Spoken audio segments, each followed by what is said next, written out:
de Dakar. Les joueurs qui sont arrivés, vous le disiez, assez tard hier soir. On les attendait plus tôt dans la journée. Ils sont arrivés juste avant minuit, accueillis par le président, par le chef du gouvernement, Ousmane Sonko.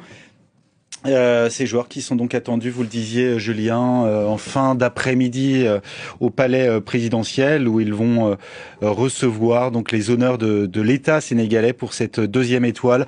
On la voit désormais, cette deuxième étoile sur ce bus impérial qui viennent de monter pour la deuxième fois de leur histoire, les Lions de la Teranga, sur la plus haute marche du football africain, au terme d'une finale qui restera dans l'histoire. On va sans doute en reparler de cette finale chaotique qui s'est jouée, qui s'est terminée en tout cas dans une forme de confusion au stade Moulay Abdellah de Rabat dimanche soir. Cette finale qui ça semble pas gêner les supporters là, hein, visiblement. Non, je pense qu'on a mis la poussière sous le tapis, qu'on a oublié évidemment les événements et le chaos dans lequel s'est déroulée cette finale, mais on peut le rappeler tout de même qu'il y a eu 2 décisions arbitrales contestées notamment par une partie de l'équipe sénégalaise, dont le patron de l'équipe sénégalaise, le sélectionneur Papio, qui a demandé à ses joueurs, après que l'arbitre congolais a décidé d'accorder un penalty aux Marocains, il a demandé à ses joueurs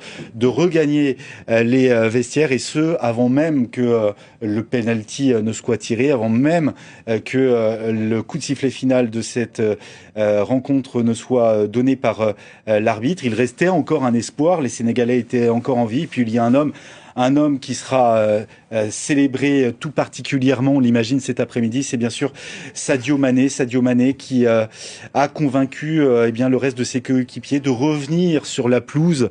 Et puis on connaît la suite, le penalty raté de Brahim Diaz, arrêté par Edouard Mendy, et puis cette frappe de Pape Gueye en prolongation qui a permis donc aux Sénégalais de décrocher leur deuxième étoile aux dépens des Marocains. Les Marocains qui attendaient pourtant un premier sacre en Coupe d'Afrique des Nations depuis 1976, un demi-siècle que les Marocains sont privés de Coupe d'Afrique des Nations, eux qui avaient pourtant organisé de manière assez magistrale cette Coupe d'Afrique des Nations. Voilà donc pour la parade des joueurs du Sénégal célébré. C'est c'est à peu près les mêmes images auxquelles on avait assisté donc lors de leur premier sacre lors de la CAN 2021. Eux qui avaient été sacrés, on s'en souvient, au tir au but à l'issue d'une séance de tir au but face à l'Égypte en finale dans cette CAN qui s'était déroulée au Cameroun. Et le soleil brille à Dakar, les drapeaux sont sortis, que ça fait du bien de voir cette foule euphorique. Elimane Dao, vous qui êtes sur place et qui avez suivi de près cette victoire avec les supporters très très nombreux, on imagine qu'il y a des dizaines de milliers de supporters venus accueillir les Lions de la Teranga. Où se passe la célébration, Elimane? On est sur quelle artère là?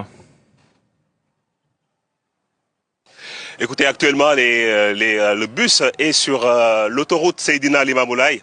C'est l'artère qui permet de rallier rapidement le centre-ville de Dakar, mais les Lions ne prendront pas l'autoroute jusqu'à la fin. Ils vont à un moment donné rentrer dans les quartiers populaires de Dakar par l'avenue Habib Bourguiba qui traverse d'est en ouest la capitale sénégalaise, les quartiers populaires pour bien sentir cette chaleur humaine. Les Sénégalais ont été nombreux à se demander à quand ils vont revivre ce moment, un moment particulier de ferveur, de passion, de pouvoir voir le trophée, de pouvoir voir les joueurs tout simplement, les héros comme Sadio Mané, comme Kalidou Koulibaly, Idrissa Gana Gueye, ou encore le jeune Ibrahim Mbaye qui est devenu au cours de cette Coupe d'Afrique des Nations le chouchou des supporters sénégalais. La parade va durer de longues heures, 5 heures approximativement avant l'arrivée au boulevard de la République, en face du palais présidentiel, où est prévue une cérémonie solennelle avec le président de la République, avec les membres du gouvernement, avec toutes les autorités du pays pour honorer les 28 joueurs dans la liste de Pape Thiaw, mais toute la délégation de l'équipe sénégalaise avec des honneurs qui seront rendus à toute cette délégation. Mais c'est une journée chômée là pour les Sénégalais? c'était hier la journée chômée, mais Ouais, on a ça l'impression continue, que ça s'est poursuivi. On a l'impression que ça continue. On a l'impression que ça continue. Peut-être pas mal de Sénégalais sont partis travailler dans les bureaux administratifs, mais c'est sûr que si le bus arrive à côté, même ceux qui sont au bureau vont sortir célébrer avec les Lions. Voilà, Elimane Dao à Dakar et à la présidence. Vous nous ferez suivre cette séquence qui sera à suivre un peu plus tard, parce que là, le bus impérial, Benoît, est complètement arrêté avec des supporters en folie. Je vous donne quelques titres de une sénégalaise. Inoubliable, incroyable sacre, dit l'Observateur, qui salue Sadio, l'homme qui a refusé la défaite de l'histoire. On en parlait avec un portrait du joueur qui brandit la coupe héroïque.